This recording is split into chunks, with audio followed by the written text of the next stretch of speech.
Okay? Sige. Ngayon, before we start with everything, we will discuss first assertions. This is one of the most important concepts sa auditing, assertions. So dapat malaman natin or dapat ma-familiarize natin ano nga bang assertions. Assertions are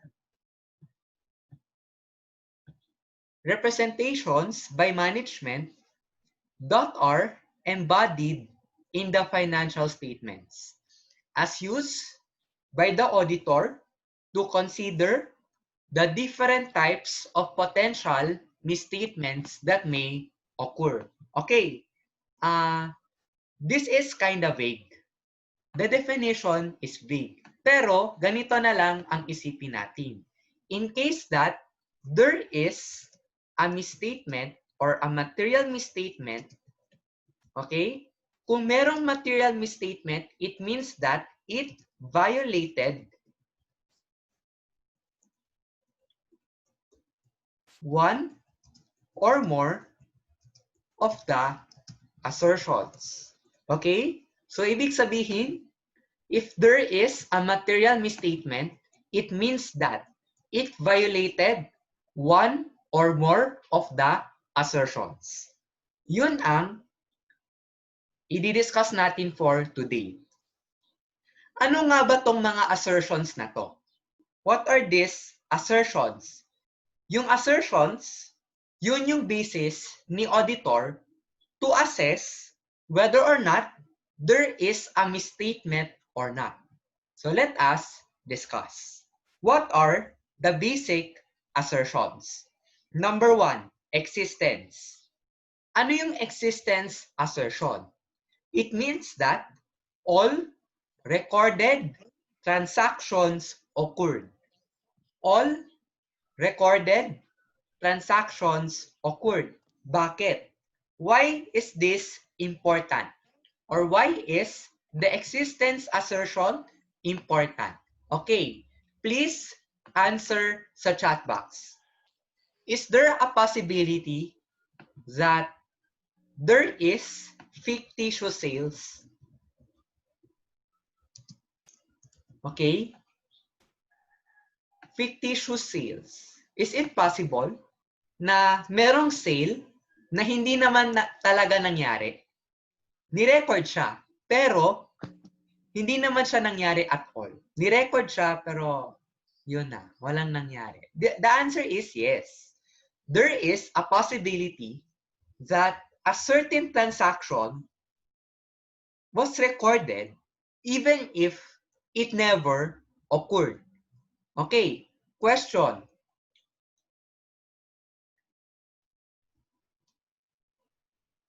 Okay, question.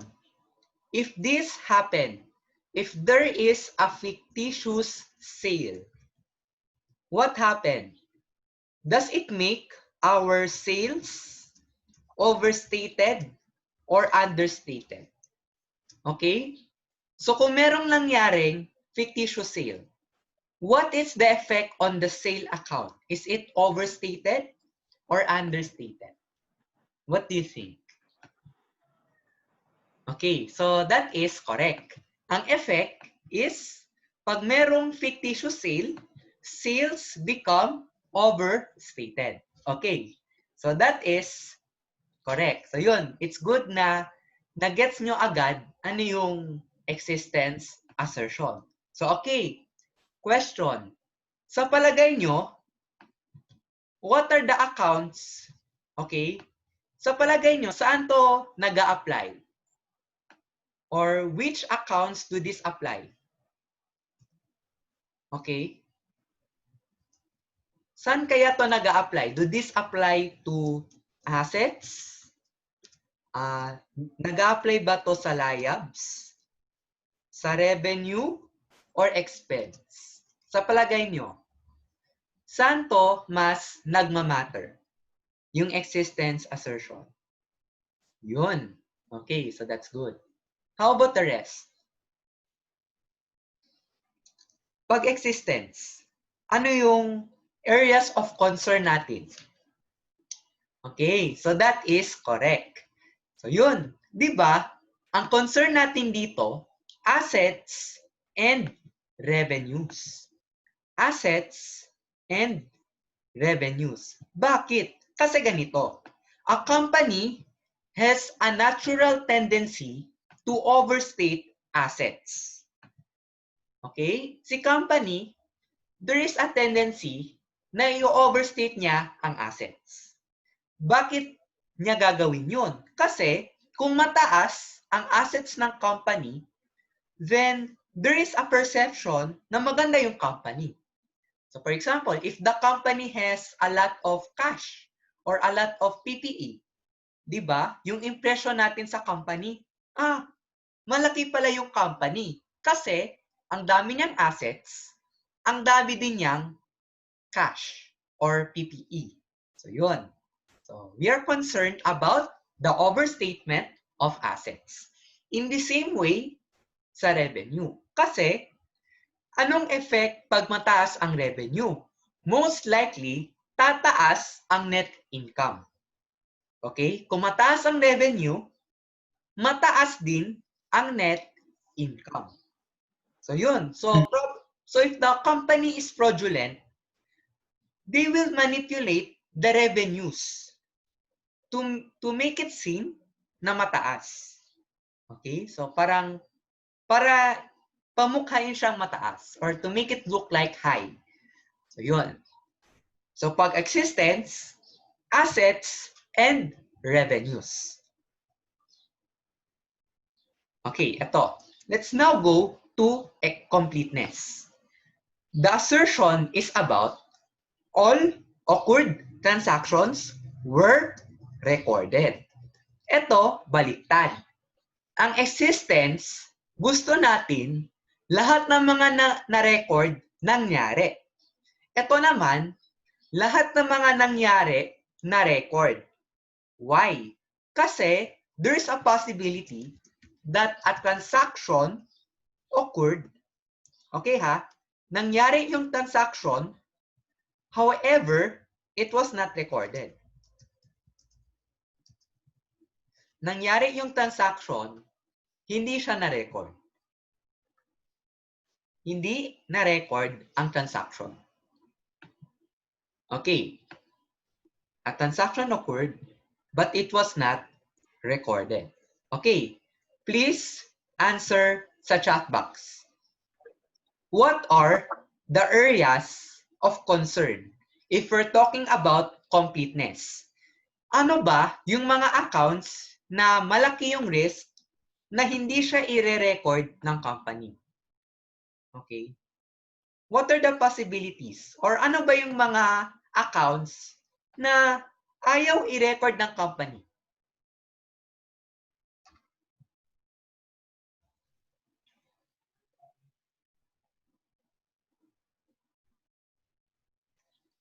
Okay, so yun, you are correct. Yung mga accounts na yun, we're talking about liabilities and expenses. Liabilities and expenses. Bakit? Kasi, di ba, ang company, ayaw niya mag-record ng layab. Ang company, ayaw niya mag-record ng layab. Kasi, pangit siyang tingnan.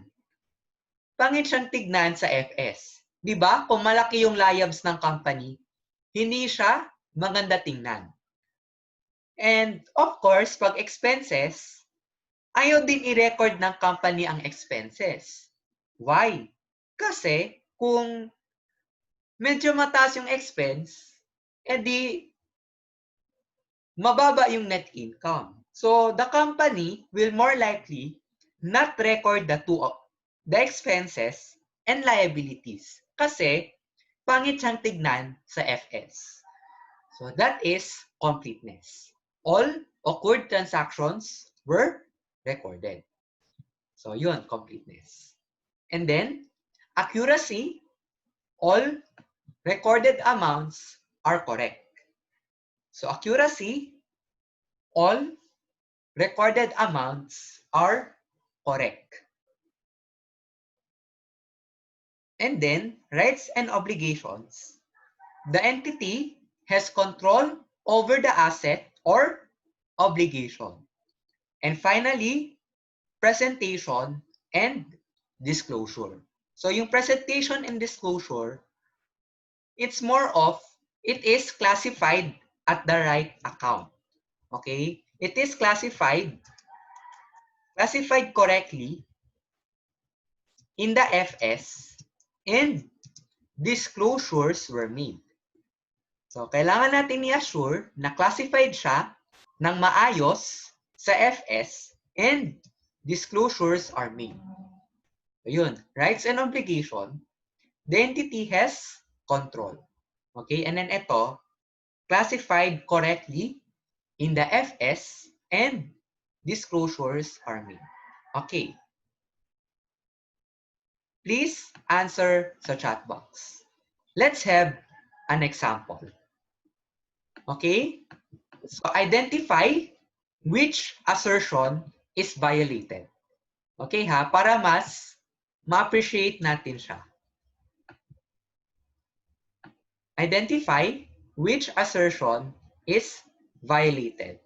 Number 1, the entity did not record a purchase of inventory. Ano kaya ang na-violate dito?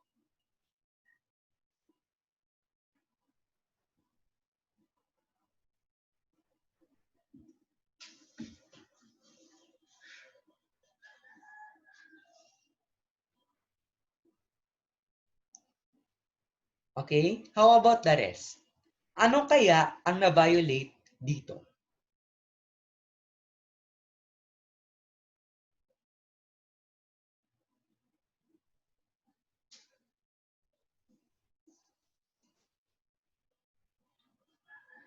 Okay? Yung iba, what do you think?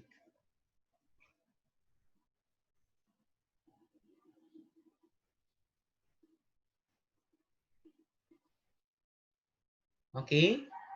The answer here is completeness. Okay? Yun yung sagot. Yung answer dito, completeness. Ano yung clue? The term did not record. So ang assumption dito, nangyari yung purchase. The purchase transaction occurred. However, hindi siya na-record. Okay? So yun. 'Di ba pag completeness, 'di ba? Everything that occurred were recorded. So eto, since hindi siya ni-record ng company, then we can say that this is na-violate yung completeness assertion. So number 1, completeness. Okay. So let's now go to number 2.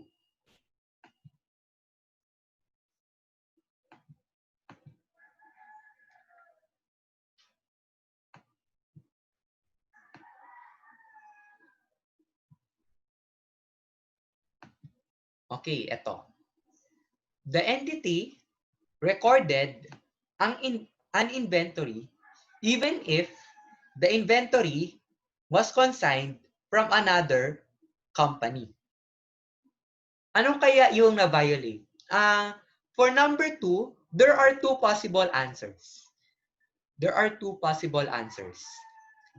The entity recorded an inventory even if the inventory was consigned from another company. Ano kaya ang na-violate dito?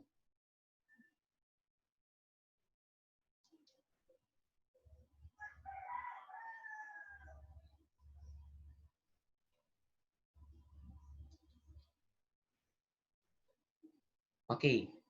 So, medyo diverse yung answers.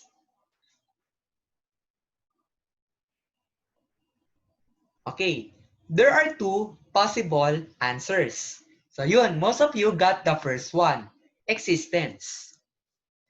So, the answer first is existence. Kasi, yung nangyari dito, ni-record ng company yung inventory even if hindi naman yun sa kanya. So that in itself is a violation of the existence assumption. Kasi yung inventory na yun, hindi yan pagmamay-ari ng company. So, probable na existence, but okay ha, I want to emphasize, the more correct term or the more appropriate term is rights and obligations. Okay? Rights and obligations. Bakit? Kasi ganito. Okay, question. Fictitious ba ang inventory? Fictitious ba yung inventory? Is the inventory fictitious?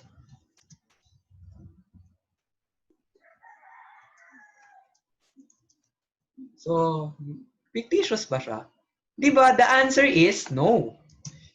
Hindi naman natin sinasabi na fictitious ang inventory. Sinasabi lang natin na walang right si company.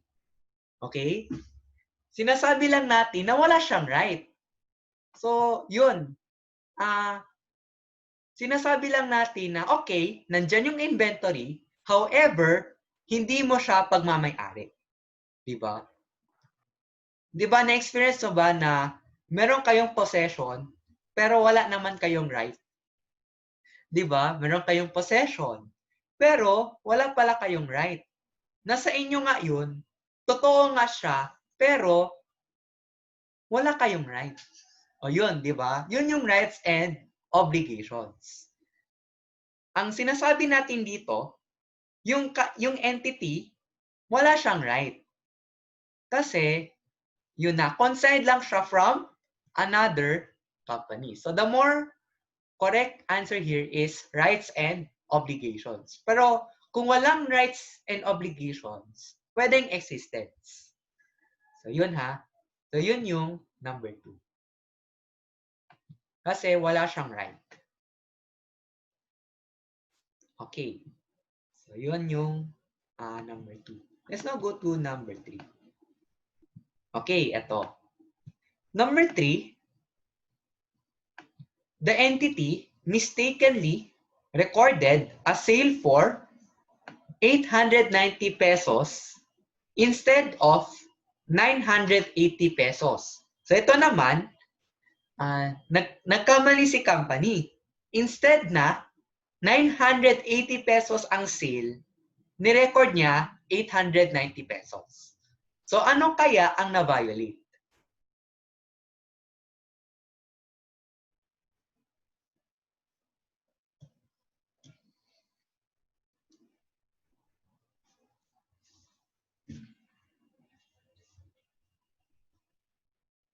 Okay.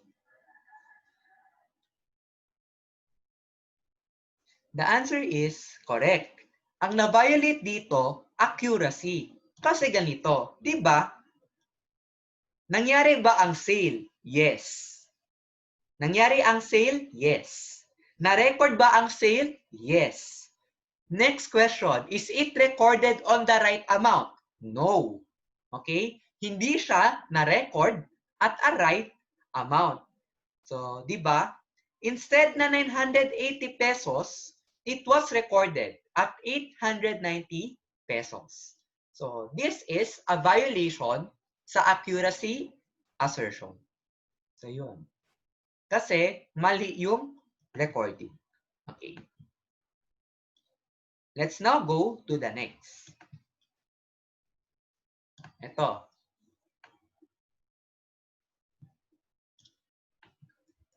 The next is, the entity recorded a fictitious sale. Okay? Ito naman, nag-record daw si company ng sale na hindi naman nangyari.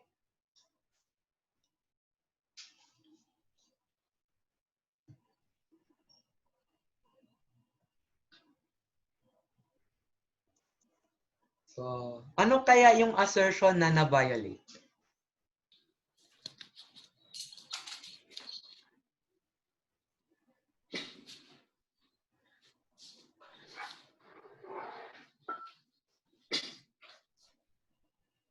Okay? So that is correct.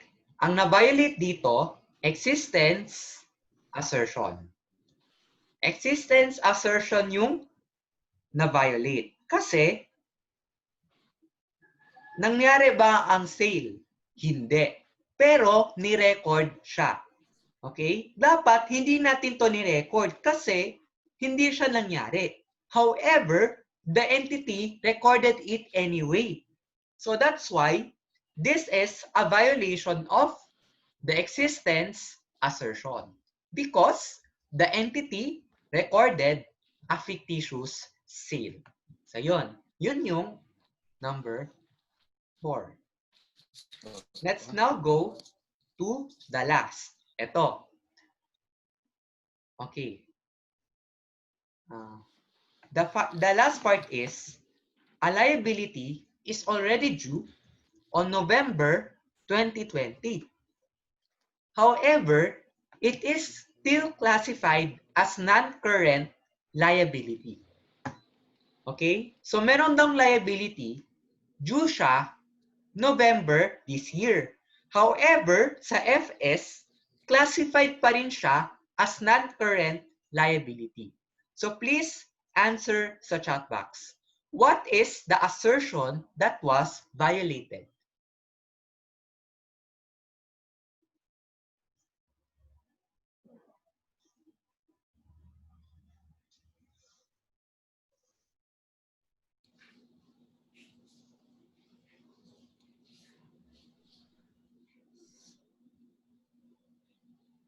Okay?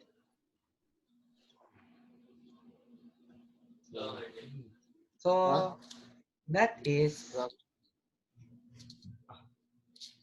okay. Ang answer dito, presentation and disclosure. Yun yung sagot. Bakit? Kasi, number 1, na-record siya. Of course, it occurred. Kasi nga, the fact na nangyari talaga to. Pero, okay, was it recorded on the right amount? Probably yes. Na-record siya on the right amount. Question, na-present ba siya ng maayos sa FS? Doon, nagkakaproblema. Kasi, dapat, di ba dapat, ano na to? Current liability na to. It must be classified as a current liability. However, sa FS, classified pa rin siya as non-current liability. So, di ba, mali. Mali siya kasi mali yung classification niya sa FS. So, that's why number 5 is a violation of the presentation and disclosure assertion. Okay? So, let's have a review. Number 1, it is a violation of completeness kasi nangyari yung purchase, hindi na-record. Number 2, this is a violation of rights and obligations kasi the entity has no control over the inventory. Kasi kinonsign lang niya from another company. Yung number 3, accuracy, kasi mali yung amount. Number 4, existence. And finally, presentation and disclosure. So yun. Yun yung 5 assertions. So I hope na you can already understand the assertions. Okay? So again again, if there is a material misstatement that occurred, probably may isa dito sa 4 or may isa sa 5 assertions ang na-violate. Okay? If there is a misstatement, it probably violated one or more of the assertions.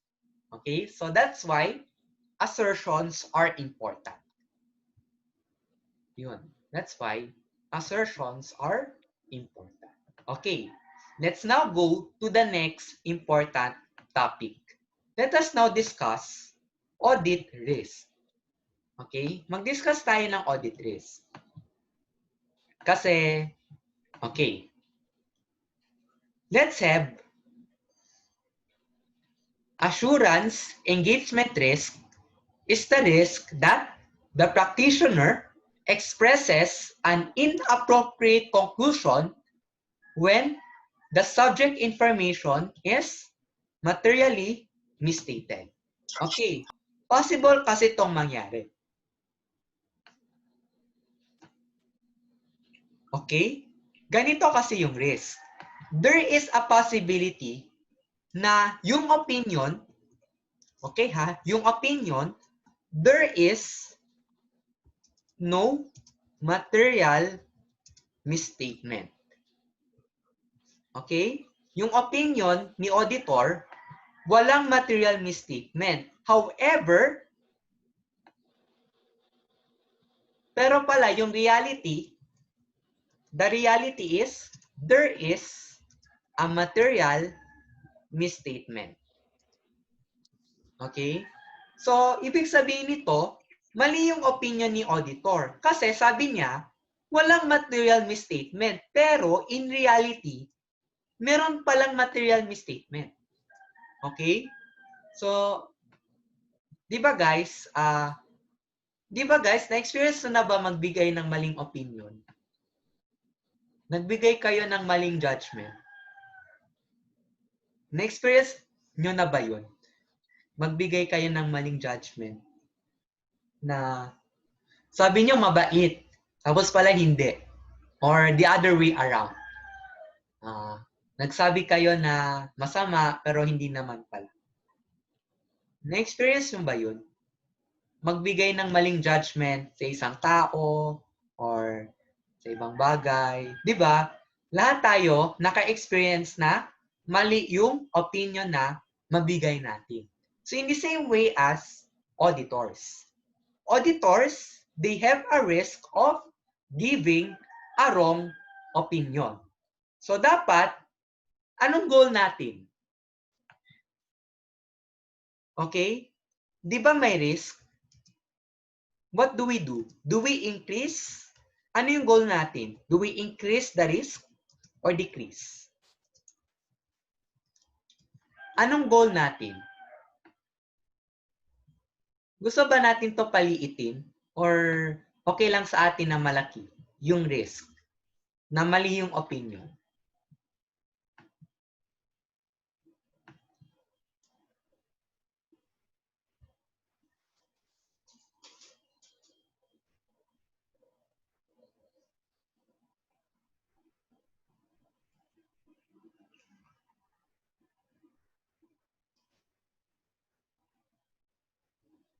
Okay, how about the rest? What do we do if there is a risk? Do we decrease or let it be?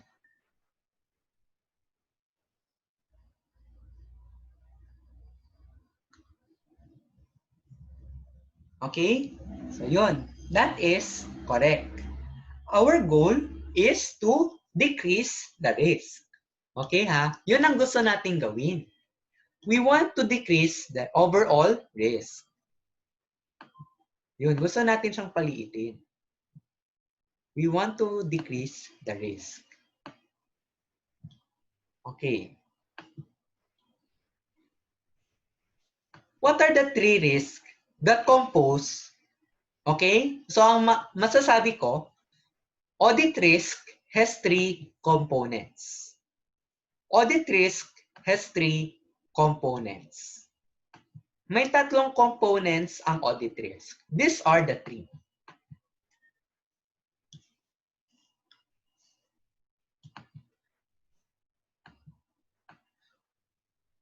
Okay? Ganito. These are the three risks. Number one is inherent risk.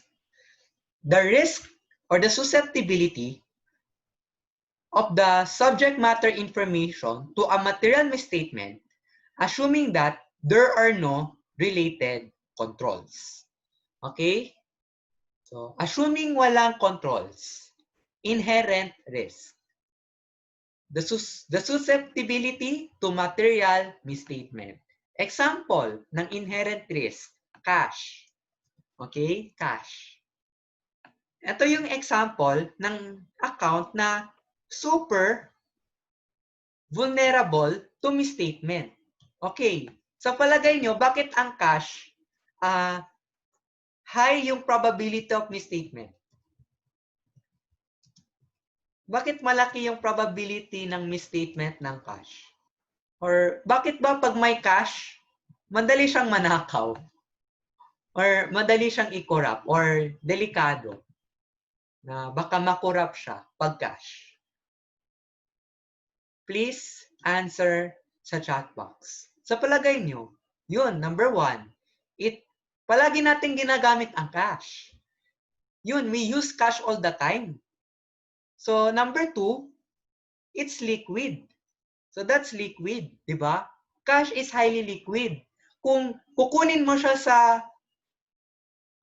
sa box or sa cashier box or sa cash box, magagamit mo siya agad. Di ba? Parang weird naman pag magnakaw ka ng machine. Di ba? Magnakaw ka ng machine, mahirapan kang kargahin. Pero ang cash hindi.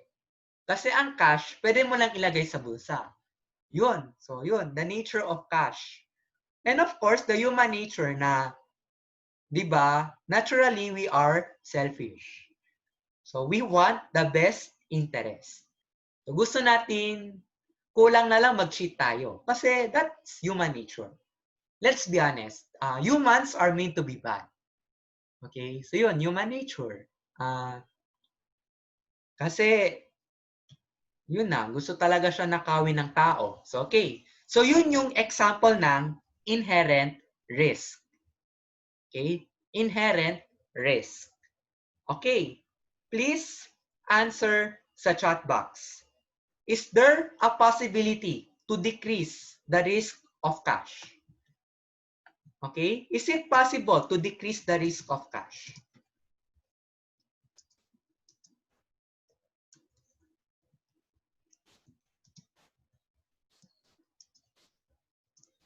Possible ba yun? Kung alam natin na ang cash, madali siyang nakawin, can we find a way to decrease the risk of yung risk na nakawin yung pera or yung risk na pwede siyang kunin? The answer is yes. How? It's through internal controls. Okay? So this is the importance of discussing AIS, Accounting Information Service. Kasi dito sa AIS natin nalalaman ano ba dapat ang gagawin natin sa cash. What are the internal controls necessary to reduce the risk na manakaw yung cash? So ano ba yung ibig sabihin ko? Number 1, possible na syempre yung cash, itago mo siya sa safety box. Okay, dapat ilagay mo siya sa isang lugar na hindi siya madaling nakawin. So, saan ba sa vault? Tapos sa vault na yun, dapat may CCTV camera, dapat may password, etc. So, pwede natin yung gawin. Number 2, we need to make sure na yung nakaka-receive ng cash, hindi din siya ang magre-record ng cash receipt. So, mga ganong bagay. So, ang point ko, there are a lot of ways to decrease the risk of cash or misstatement of cash. That is through internal controls. So, okay? Itutuloy ko to sa next. Okay? You may now leave. And please be back. Kasi less than 1 minute na lang siya.